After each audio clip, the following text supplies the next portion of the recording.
I feel nauseous, believe me. Never had a lot of shit come easy. Had to work hard, struggle just to be me. Had to rise up just so they could see me. Did what I had to do just to feed me. And what was left over I put towards my dreaming. But the only thing in life that has meaning are the things you gotta work for, believe me. Take into your hands a plan your own hands can land. Man, feeling well, man. What's your name? My name is Cardi Cornish. And you a legend? I'm a legend. You're a legend here in Baltimore City. Where we at right now? We live in the 17 Pennsylvania Avenue.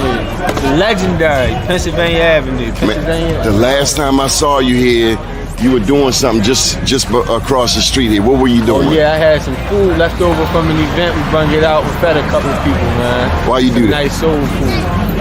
Why you do that? Man, the love that God has shown me in Christ, man, it overflows. That's how it overflows. Yes, sir. We got more than we can use. Already was high within San Antonio, Winchester community, but the age group is getting younger. Children under the age of 18 being murdered in San Antonio has a high peak right now. So our goal is to catch the children. You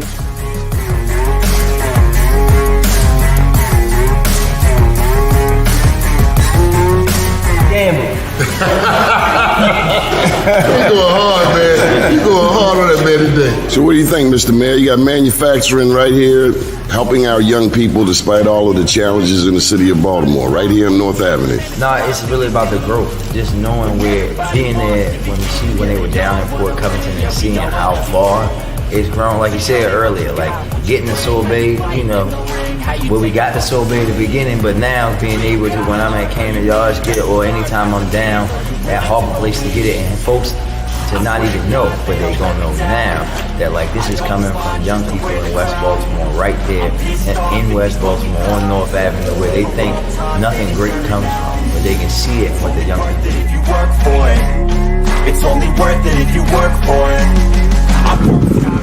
Here on the Pike, Mississippi, down right here in Prince Ford, Memphis.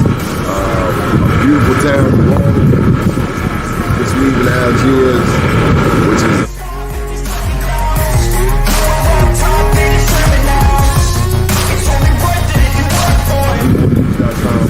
an update 10 years since Katrina. The news report.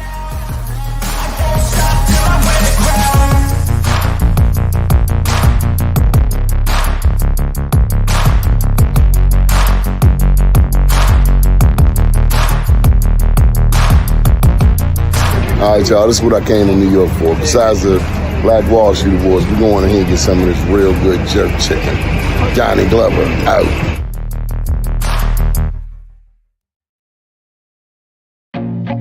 I feel nauseous, believe me. Never had a lot of shit come easy. Had to work hard, struggle just to be me. Had to rise up just so they could see me. But we need to feed our loved ones. DOCS needs to rescind this package policy program so that our loved ones are able to eat every day in that filthy facility that we have some stars in the building. I feel like no one takes it. First name's Doni, last name's Glover, in it to win it for the long haul, baby. Today's political roundtable includes Stephanie Henderson from Books and Bounty. Good morning. Good morning, everyone. Hope everyone. And we also have attorney Robert Fulton DeShield, Esquire. How are you, attorney? Good morning, Doni. Good morning, Steph. Good morning, Robert. Good morning, Doni. Stephanie, what's been headlining for you in the news? Right now in the news, most recently, I've been catching up on the vice presidential debate. I wasn't able to watch it live, so I've been reading a lot of articles about it, catching some snippets, and I'm just happy that it was a bit more civil than the other couple previous debates. I have a few snafus, but I think that's headlining for me when it comes to politics. But other than that, I've been looking at a lot of things going on in the local community, the literary community, so we can talk about some of that later too. Okay. Attorney DeShield, did you see the vice presidential debate? I did. Your thoughts? It was inconsequential. I thought that Waltz they kept the string on Waltz too tight they should have let him be more of himself. I mean, they promoted the thing as though he was going to come across as this, you know, average guy, one of, you know, so forth. But in reality, they scripted it so much that he could barely get out. He could barely get his own thoughts out for making sure that he repeated everything that had been scripted out for him. I think that's what one of the reasons why he had to take so many notes, because he had to figure out where it fit into the line that he was supposed to be talking about. His responses were generally he came closer to answering the questions than Vance, but he was not at all responsive to Vance. He had no counter punches. In fact, and instead of counter punches, he kept saying how much he agreed with him. When in reality, the what he should have been doing to win the debate was to focus on the areas where there was disagreement and focus on the areas where the differences were, and he didn't do that at all. Robert, How Vance, do I you see the was gonna say, do you think I was reading one of Leslie Gray Streeter's opinions on the debate, and she had the same impression I did. So I'm wondering if you guys, do you think he had some nerves? Like, did he seem a bit like he? You said it seemed overly scripted, and I wonder if that is what I was seeing as nerves. A few snafus that he made. I'm talking about Waltz, and like you said, he just didn't seem like his normal personal self. So I wonder your impressions on that. well, he was definitely nervous, and I don't, you know, I don't. That's not necessarily a negative. Even after doing what I do for 50 years, when I walk into a courtroom, I still, until I hear myself talking, I'm nervous, Yeah. no matter what. But so being nervous in and of itself wasn't a bad thing. The problem is he wasn't responsive. He didn't take the opportunity to really attack. He was not in an attack mode, and so he did not do anything to increase the voter base of his ticket. He needed to attack in a way that energized more people to vote for his ticket. He didn't do that. And I And really think that's his role too, that especially isn't. I mean, that's the mhm, only purpose. And bringing mhm, somebody who could. Why else do you bring somebody in that position if they can't get you more votes? right. Well, and he didn't do that. He did not increase the voter base for Kamala at all, at least not in my opinion. is Kamala pushing the envelope for herself? Has No, she taken the opportunity to define herself, where she stands on immigration, on the economy, on inflation? my opinion is no. Kamala needs to focus on one issue: how do I get more black people out to vote? Because if she wins, that's the only way it's going to happen. And she hasn't identified yet, or she at least she hasn't embraced publicly what I'm going to call a black issue. She could very easily embrace the issue of police brutality. She's got nothing to lose. The fraternal order of police has already come out and endorsed Trump. So, and that's at least one issue, you know, that black folk are still angry about, which because it's happening every day. It didn't end with George Floyd, but she has not embraced that. As if she doesn't embrace an issue that's going to get the average. Now she's got the so-called black talented 10th. She's got the black academia. She's got the black intelligentsia. She's got the cream of the crop. But no matter how many, it's still only one vote apiece. The average black person has not been moved by anything that Kamala has said so far, and that's And a that's problem for her. And that's what got Obama in office, was the average black person. I agree with that, Robert, because you're right. They're going on this HBCU tour. They have academia. They have, like you said, the top 10 already in her pocketbook. So I wonder what she's going to do to get everyone else on board. And you're right. I think she really needs to fully dive into constituents that are people of color. And you're right. One black issue that I have not, you just made me think about it, that I have not heard her discuss on the national platform is police brutality. And honestly, I think more people at the federal level, I wish, would start talking about those things and doing more action for those things. So thanks for mentioning that. Because I even myself, again, being part of academia, didn't think like, oh, I'm just so hyped up. Yay, black woman. I didn't think that, there's some more substance that she does need there. And it's some more people that she needs to reach out to and get her message to. Yeah. Mr. DeShield, do you think that civil rights could be an issue she could embrace? I mean, she could. I don't really think so. I mean, because I think that's played out. First of all, the civil rights movement, nobody knows where it went.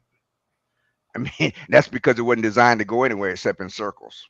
And that's so you know, I don't think that gets her anywhere. That doesn't get people, that doesn't motivate people anymore. She doesn't have any of the advantages that Obama had. He was the first. And she can't, there can only be one first. In addition to that, she has one significant disadvantage that Obama didn't have, and she's a woman, which cuts across racial lines. I mean, there is many black folk who are doubtful of a woman, no matter who, black or white. There are many black folk who are doubtful of a woman's capacity or capability of performing in that job, and that cuts across racial lines. Are you? No, I'm not at all, because I understand that the president, no matter black, white, green, male or female, pretty much is a cheerleader. I mean, it's a policy maker. The president's job, more than anything else, is to make sure that the people who are actually doing the work on a day-to-day basis are doing it the way that they want it done. That's the president's job. Yesterday on the news, I saw a white woman getting the word Trump tattooed across her forehead. Yeah. I would tell you, last night I was in Falston, up in Harford County, and there were Trump signs everywhere. Oh, that's not surprising. I'm down here in Dundalk, and there's Trump signs everywhere. My dog ended up in my neighbor's yard, and Trump, Trump, Trump, and I said, "Oh goodness." It was fine interaction, but yeah, you got to get that word out. The idolization of him is amazing. Well, because I mean, I see Trump signs in Pikesville. Not as many as Harris Watts, but I see Trump signs in. You got to remember, people are sheep, and I'm not making this up. That's not what I call them. That's what they're called, and they're not called sheep because of wool. They're called sheep because because we are easily led, and I'm including me in that number. You know, knowing whose voice to listen to and to follow is the number one problem that there is among humanity, and we'll fall for anything. I mean, those people that followed Jim Jones to Guyana weren't stupid. They were intelligent people. They were people who of means, but yet they went there and drank something that they knew was going to kill them, and they did it anyway.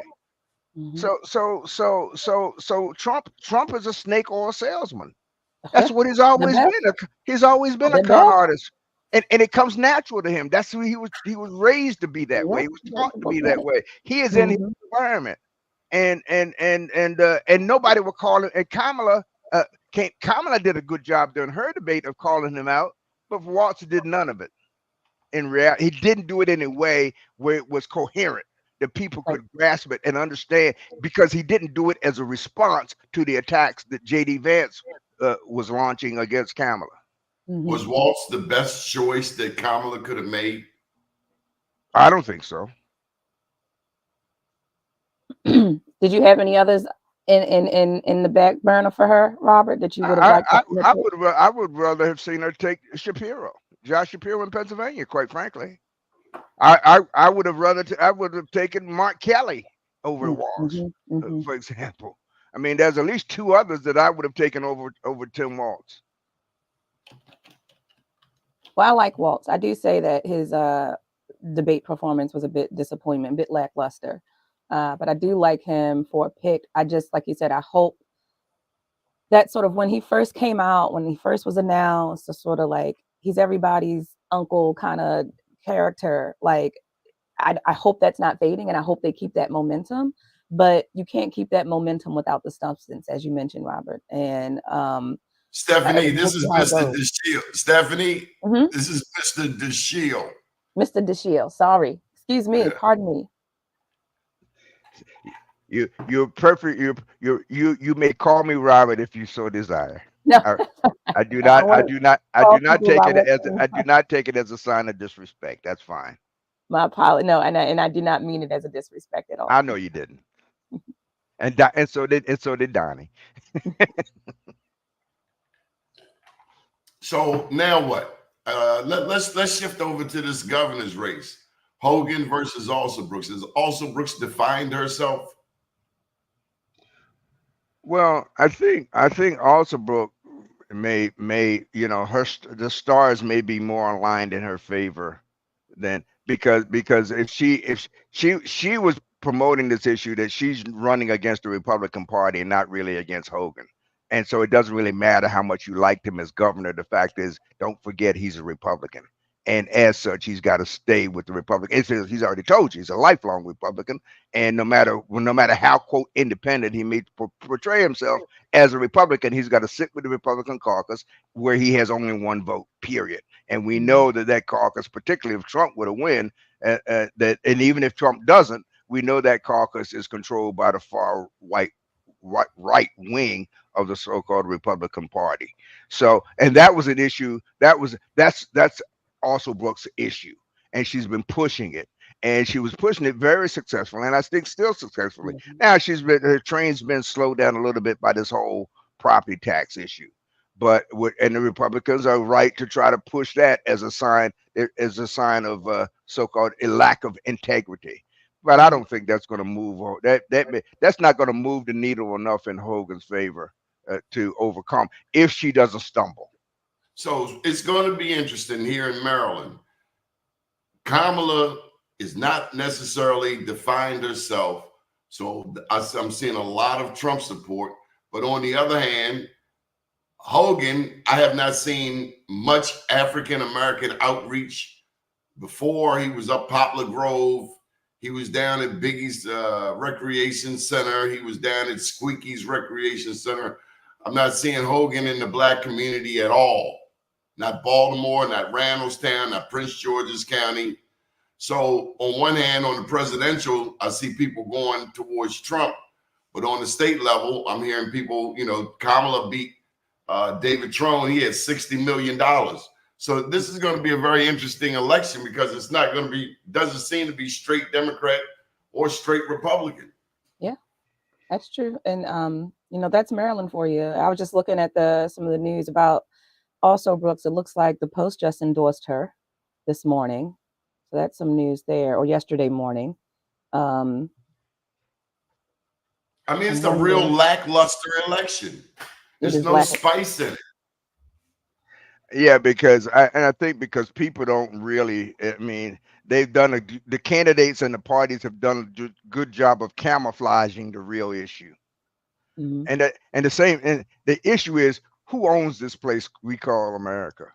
Who are the owners of this place? Pharmaceutical companies. Well, just yesterday, I was talking with Henrietta Lax's grandson. Uh-huh. His name is Ron Lax, and he could not find an attorney, Mr. DeShiel. He could not find an attorney here in Maryland to go against Big Pharma, including Johns Hopkins. Mm. These people have made billions, tens of billions of dollars off of Henrietta Lax's immortal cells, the HeLa cells. And they want to dish out some mere compensation. I said, and harmed almost just as many people. The billions of people, the billions of dollars. Oh, sorry, Doni, go ahead. Well, the question becomes, at what point can the Lax family actually own those cells? But these companies have made tens of billions of dollars off of it, including 2 pharmaceutical companies that have been already sued. So he had to go get Ben Crump. But this thing is really just starting. The Lax family should never be broke again, ever. Well, you say he had to go get Ben Crump. And he couldn't find an attorney. I'm not sure how hard he looked or where he looked, because I know a number of attorneys that would have at least considered taking his case. And Grim, you see Ben Crump everywhere except in a courtroom, right? So Ben Crump, I don't know the man personally. I've never met him, but I know I've never seen a newscast showing him in a courtroom. It's always in front of a microphone, sitting with somebody's family who've suffered a loss of some kind or another. And you wonder, with all of these cases, who's litigating them? Can't be him. He can't be in 2 places at one time. So, and they're very careful never to show you the litigation side of the matter. Who's behind Ben Crump? Who's he promoting these cases for? He clearly cannot perform take these cases all around the country in every courtroom where there's a case pending with his name on it. I mean, I don't even know what's going on in the suit against Baltimore City Board of Education, that he was brought in as so-called the hired gun to take that over. I haven't seen any results from that relate to. So when people say they can't find an attorney, you're not going to find the kind of lawyer that you need at Venable. You're not going to find the kind of lawyer that you need at Piper. You're not going to find the kind of lawyer that you need at Titans and Rosenberg or Gordon Fine. You're not going to find them there because they've all been properly vetted for those positions. And I have nothing against my brothers who took those jobs. There were times in I spent a brief period in that environment myself, and I know how alluring the money and the stature is. But fortunate enough, I wasn't the kind that was particularly sought out. I mean, I wasn't the Clark Kent time. I wasn't tall. I wasn't light. I didn't have good hair. So I wasn't one that was focused upon. I was too black by nature to get the invitation. But in any event, so I hear people say that all the time. I looked all over and I couldn't find a black lawyer. That ain't true. Now so anyway, I'll stop there.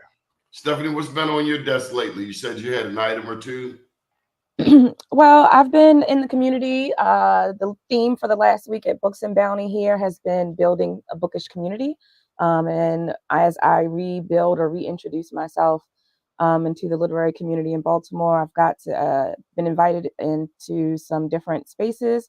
I went to a silent reading event with Nicole Butler, who's a long-term Baltimore Public Schools staff member, has worked in school systems and learning success for 20 years.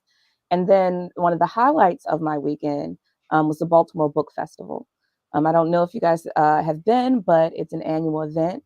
It used to be at the Enoch Pratt Free Library, but I'm so happy that City Lit Project and other sponsors of the event chose the Waverly neighborhood this year. I think Waverly is just a great little, micro version of Baltimore. It has all the kitschiness. You have, bookstores and coffee shops adjacent to beauty supply stores and chicken box carryout places. And if that doesn't scream Baltimore, I don't know what else screams Baltimore. So it was a good time. The whole theme of these events was about, building community around amplifying Black voices and women writers, and just finding your people. So it was really great getting back out into the community. And you should see more of that from Books and Bounty here at Black USA. Stephanie, have you heard of the theory of the black butterfly versus the white L? Oh, yes. That has come up a lot not only in my personal conversations, but professionally at work. As a lot of people know here, I've worked behind the scenes in tech at a lot of media organizations. And go ahead and tell Mr. DeShiel the name of them. I worked for the Baltimore Banner. I worked for the Chronicle of Higher Education, and then some local publishing houses. So the black butterfly and the white L came up a lot with the Banner. When it comes to one, you have to have support in operations, keep the lights on and keep the future going, right? Who do you advertise to first, right? Who do you focus on first so that the mission you have can be driven by it, can be supported? And there was a lot of debate back then around like initial advertising with the Banner. I think they've learned a lot of lessons. They've gotten better. But the black butterfly, for everyone who doesn't know who's watching, in Baltimore City, it is sort of the outskirts of the city. If you think of the shape of the butterfly, the sort of wings of the butterfly make up the sort of northeast, southeast, East northwest, Baltimore, and southwest corridors. Yeah, East and West Baltimore. West Baltimore. And the L is sort of 83 all the way down across to the good areas of downtown. So Inner Harbor, Fells Point, all the way over to Canton.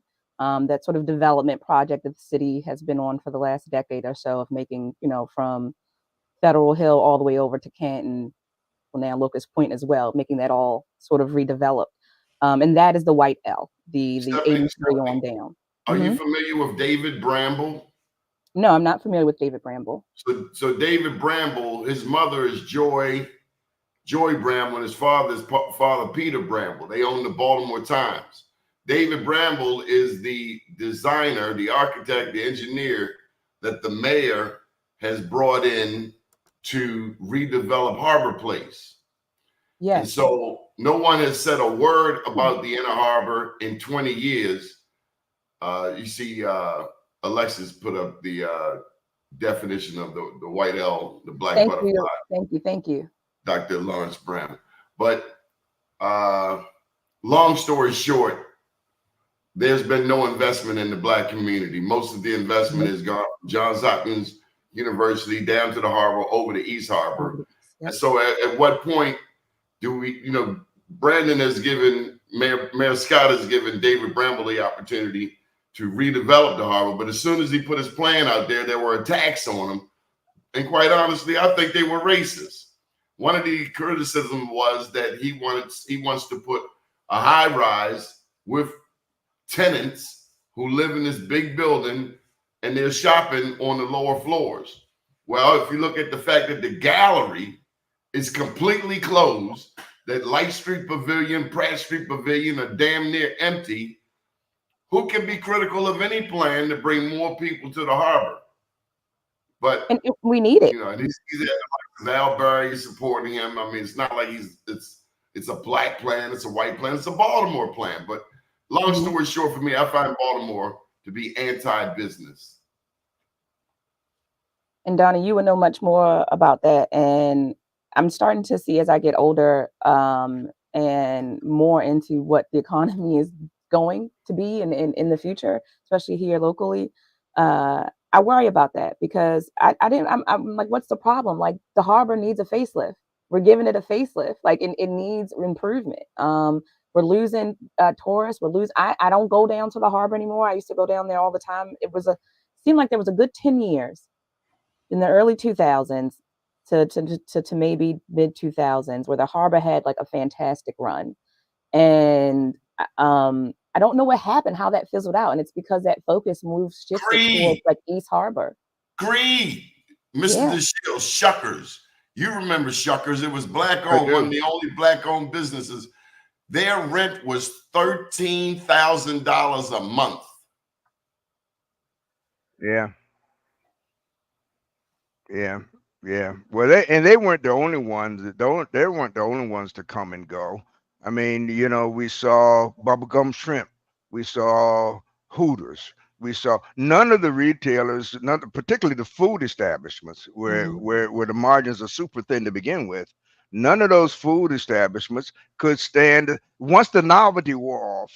Once people stopped coming because it was new and flashy, and you had to rely on everyday people for support, it wasn't there because everyday people in Baltimore don't have the money to cover those costs. We can't. Somebody said you can't want real change in this country, in this world, and tell me you support capitalism as it is implemented here. Those things are too inconsistent. You cannot support capitalism as it is implemented worldwide and say that you want real fundamental change, because capitalism depends on having a cadre, a group of poor people to exploit. That's by very definition. The problem in Baltimore, you can't have 70% of the population making less than 80% of the per capita annual income of the surrounding jurisdictions. It just doesn't work. You've got to put more money, more resources in the hands of people, and the only way to do that, and I'm not promoting unionization necessarily, because we have fared little better, not much better with black folk. I mean, within organized labor as we did in any other major institution that affects the economy. But the fact of the matter is, the only way that the working class has been able to improve its conditions as a class, not individually, but as a class, historically and worldwide, is through unionization, is through labor organizations. And so, and that's a fact. Like it or not, that's a fact. And that has not happened for black folk in Baltimore City. So there's been nothing to elevate the wages and the income. Without wages in it, on the other hand, we see gentrification. We see basically the replacement of black folk in certain communities. In East Baltimore, the footprint of the EBDI, I said, they moved out 700 families. Now, when you move those 700 families, you destroyed a community. It wasn't just the buildings, but you destroyed the community. Of those 700 families, guess how many were able to return into these newly renovated properties? 25. 20. That's 20. one I Okay, said I was 25. going to put it less than that. Yeah, I heard 25, 20. It doesn't make, it really doesn't matter. The point is a minuscule number, and those 25, those 20 or 25, whatever it is, could not recreate the community that existed among 700. See, And they community. used a black man to remove them people. That's right. My former partner. I don't know which one you're talking about, but my former partner was complicit, Elijah Cummings, and it was very much complicit in that. So from the political area. So this idea, who owns this place called America? Who decides? Who decides? Who decides? Who decides? That's my question. Who decides? Who decides? You mentioned the community and how the 25 families that moved back, there's no way that they could rebuild or sustain the community that 700 families could. Right. And one of the themes that at the Baltimore Book Festival was around community building and building community, not just within the literary, but that sort of the sort of gumption and need and around the sort of what you were talking about, labor unions in the literary world. There's writer collectives, and a lot of times self-publishing authors will get together and start their own sort of publishing house. Silent Books Publishing is one coming out of Baltimore that tells particularly Baltimore stories. And you see these groups of writers, and especially Black writers and women writers, who sort of, they know they need to build that community in order to drive the economic resources they need to produce the work that they do, to prove to get by on their mission. And sort of that first step of that economic building is building the community around it. And the fact that the community in Baltimore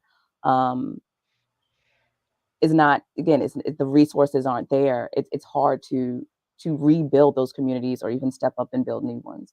So it's interesting seeing the themes around labor unions and how the collective voices and collective power of Black people is what makes a difference. Last night I had the opportunity to go. Last night I had the opportunity to go down to Broning Highway. There's a strike that kicked off a couple of days ago. The International Longshoremen's Association yes, indeed, is on strike from Maine around to Texas. And here in Baltimore, you're talking about 20,000 employees, talking about many families that will be disaffected. They already had to deal with the collapse of the Key Bridge.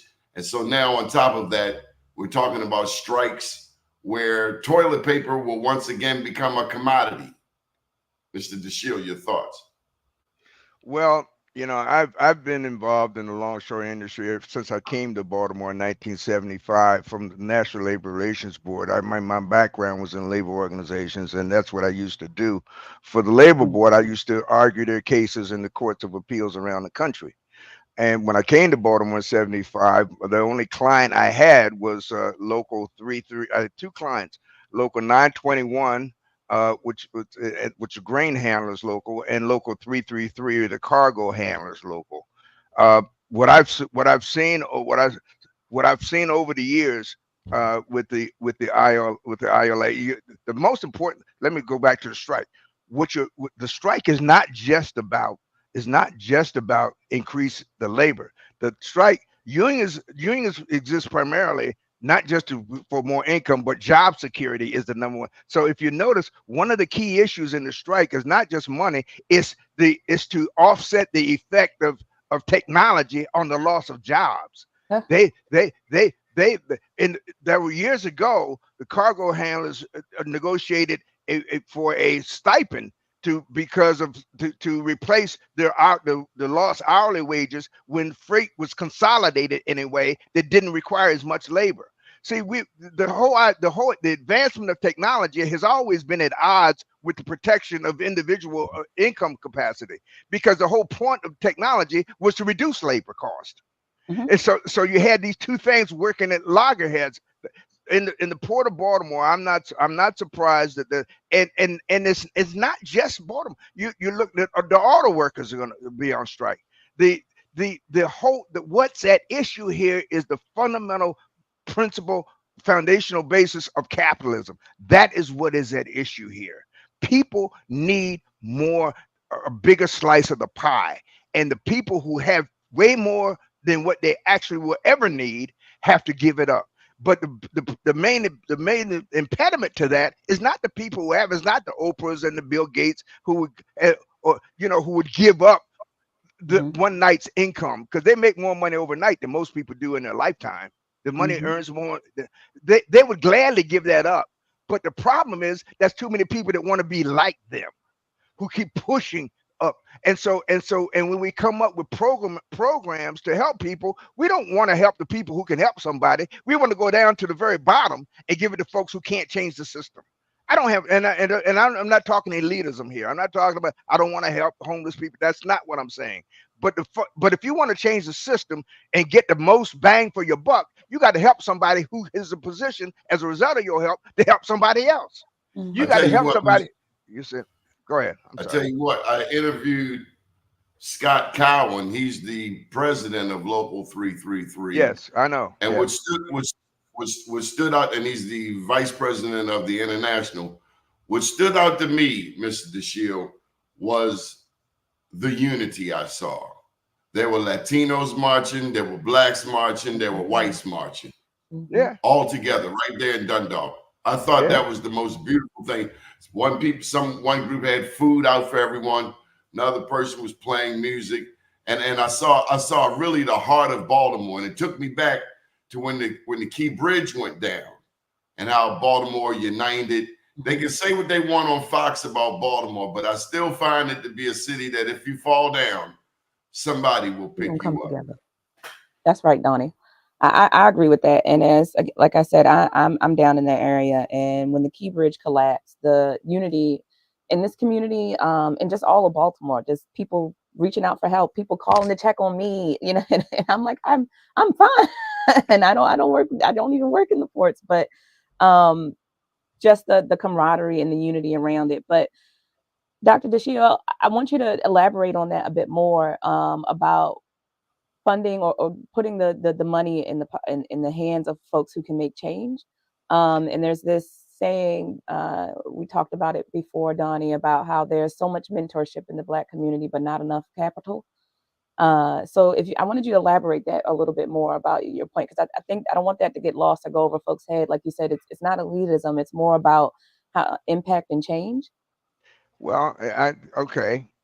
Let me talk about the minority business program, which has been so misunderstood and so perverted over the years. And I think I can say with some degree of authority, having written most of the legislation in this area, both locally and nationally, many, many years ago.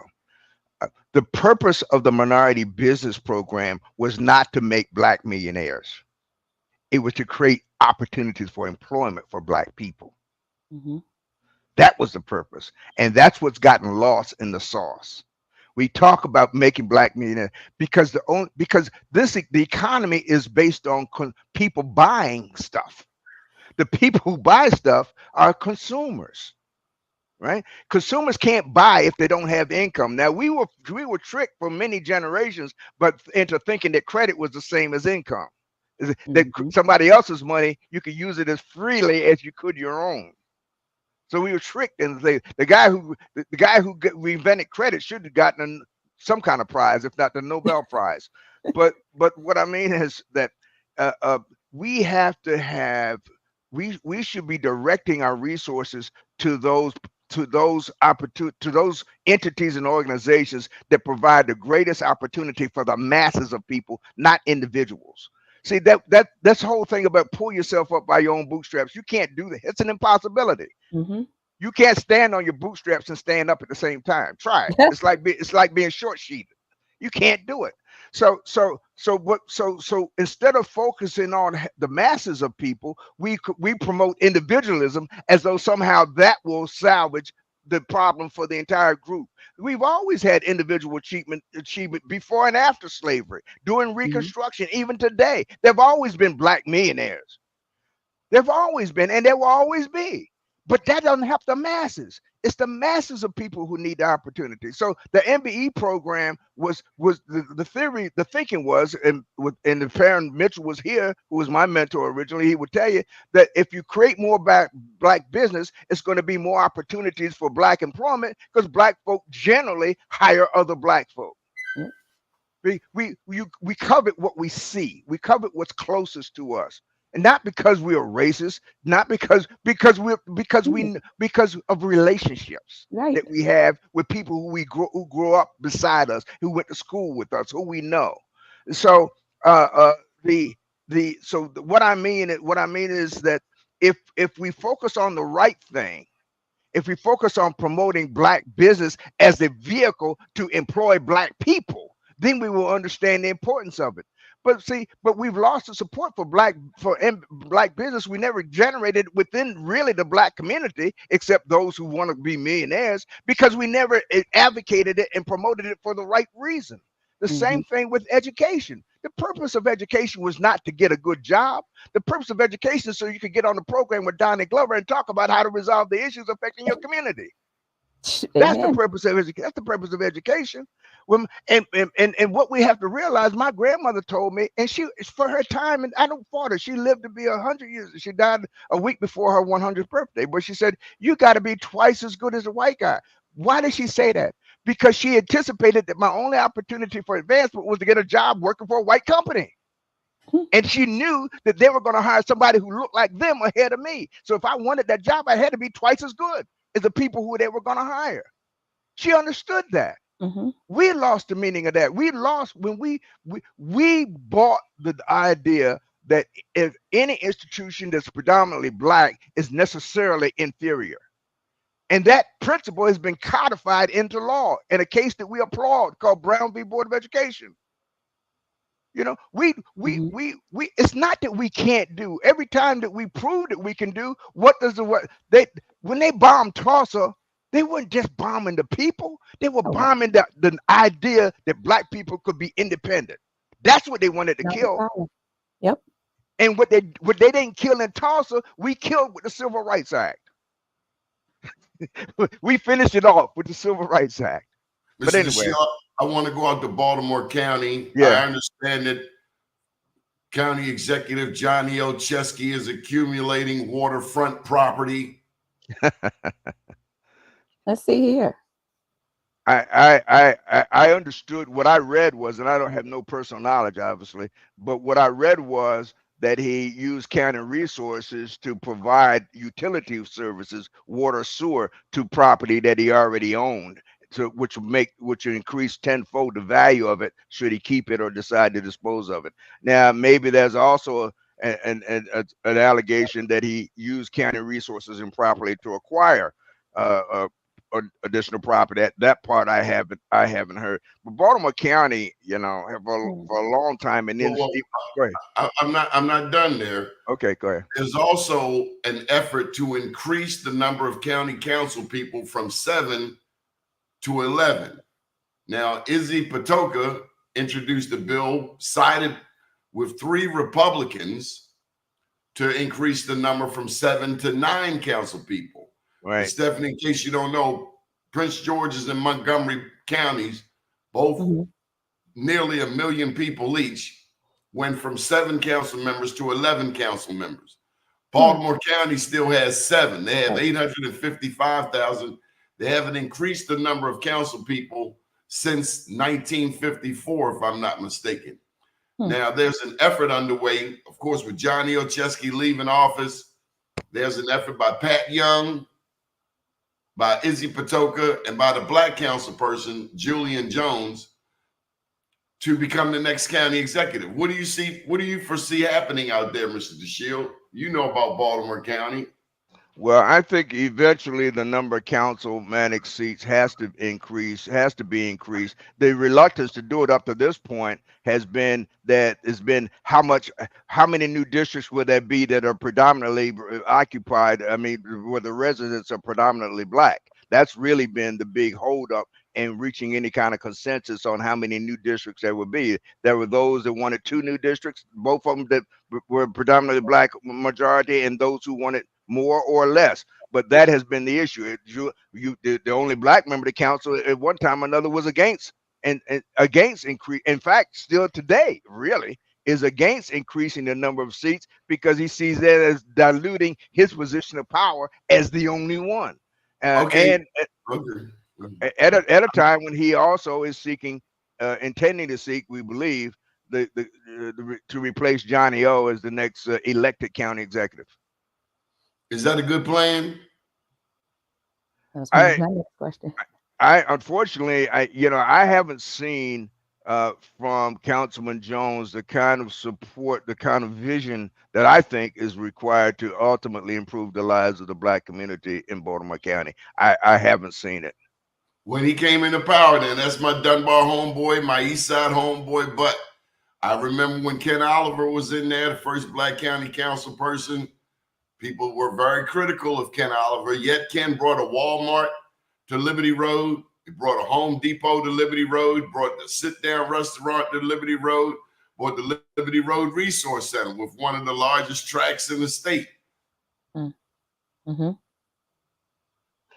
And of course, and I once had a conversation with Ken. I could tell you about the history of that district was created since 1954. The 4th councilmanic district didn't exist until Ken Oliver, and Ken Oliver was the first black council person.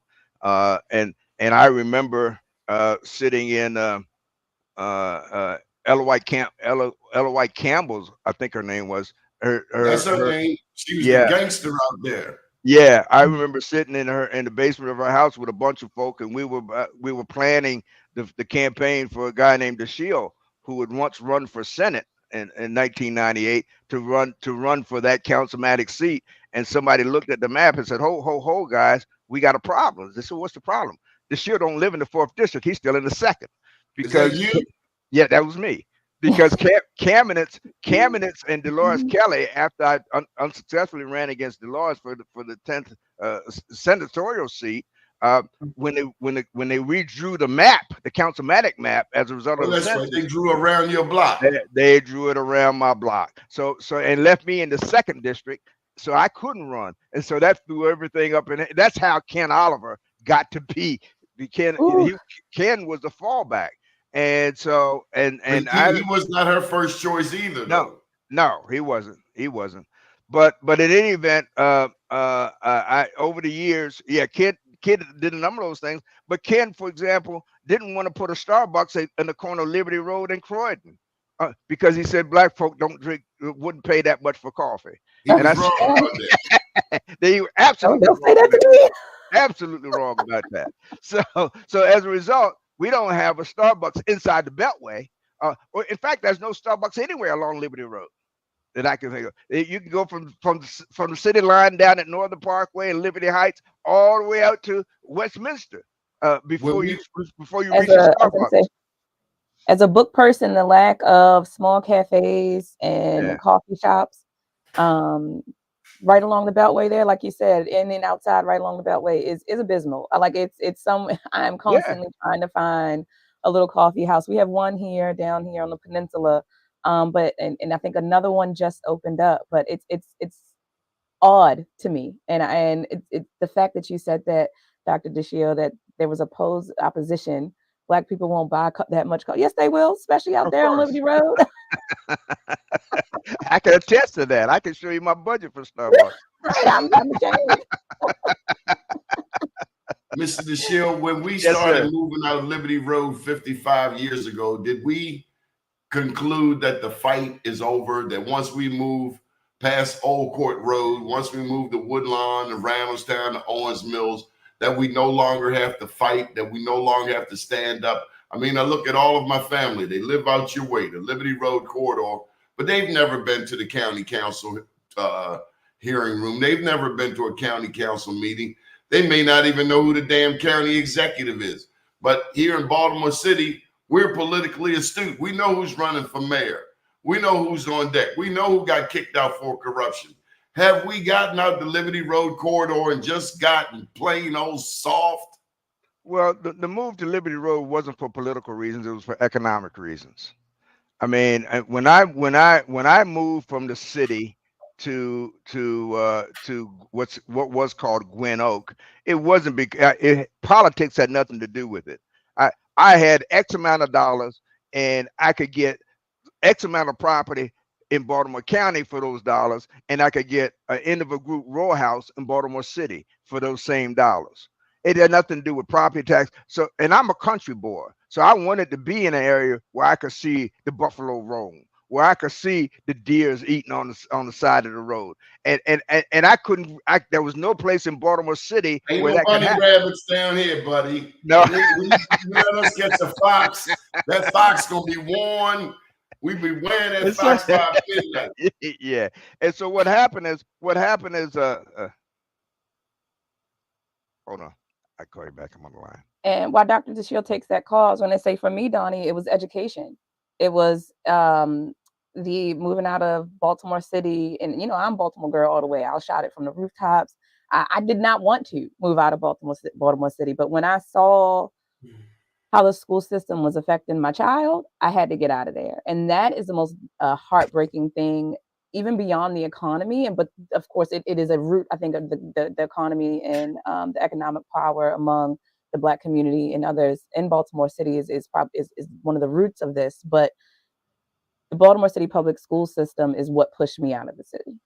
And I had to look for better schools that I could afford, right? I can't afford the private schools. And that's what pushed me into the county. So again, not politics, but it's these sort of core issues that for decades now, Baltimore City has been dealing with: the economy, the education, the things that are going to keep family in Baltimore City, the things that are going to make people build those communities, right? Rebuild those communities.